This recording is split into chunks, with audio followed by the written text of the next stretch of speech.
Curfew চলছে, বন্ধ internet, রাস্তায় অগণিত সেনা সদস্য, কিন্তু থামানো যাচ্ছে না মানুষকে। ২০২৪ সালের ৩০ জুলাই বাংলাদেশ দেখল এক অভূতপূর্ব দৃশ্য। যখন রাজপথে নামা কঠিন, তখন লক্ষ লক্ষ মানুষ প্রতিবাদ জানালেন অন্যভাবে। ফেসবুকের প্রোফাইল ছবি বদলে দিলেন লাল রঙে।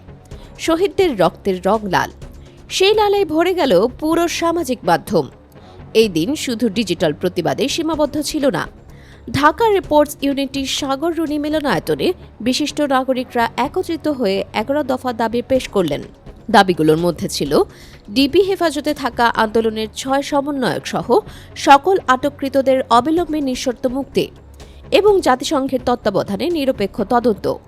টিআইবির নির্বাহী পরিচালক ডক্টর ইফতিখারুজ্জামান সরাসরি হুঁশিয়ারি দিলেন, ২৪ ঘণ্টার মধ্যে সমন্বয়করা মুক্তি না পেলে আরও কঠোর আন্দোলনে ঝাঁপিয়ে পড়া হবে।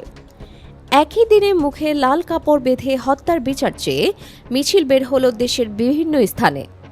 বৈষম্য বিরোধী ছাত্র আন্দোলন ঘোষণা দিল পরদিন ৩১ জুলাই সারা দেশে মার্চ ফর জাস্টিস কর্মসূচির। এদিকে বাংলাদেশের এই পরিস্থিতি তখন ছড়িয়ে পড়েছিল আন্তর্জাতিক মহলেও। জাতিসংঘ জানালো, কোটা আন্দোলনকারীদের বিরুদ্ধে মানবাধিকার লঙ্ঘনের বিশ্বাসযোগ্য প্রমাণ পাওয়া যাচ্ছে।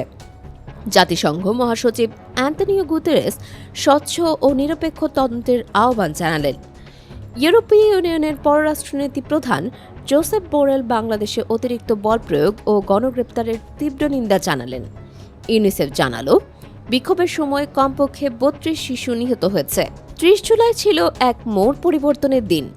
একদিকে দেশের মানুষ লাল প্রোফাইলে নীরব চিৎকার করছেন, অন্যদিকে বিশ্বের দরবারে বাংলাদেশের কথা পৌঁছে যাচ্ছে। এই দিনের পর আন্দোলন আর থামেনি, বরং সামনের দিনগুলোতে আরও তীব্র হয়েছিল সেই ঢেউ। হাসিনার মসনদ কাঁপন যেন বাড়তেই থাকল। ডেস্ক নিউজ, অগ্রযাত্রা প্রতিদিন।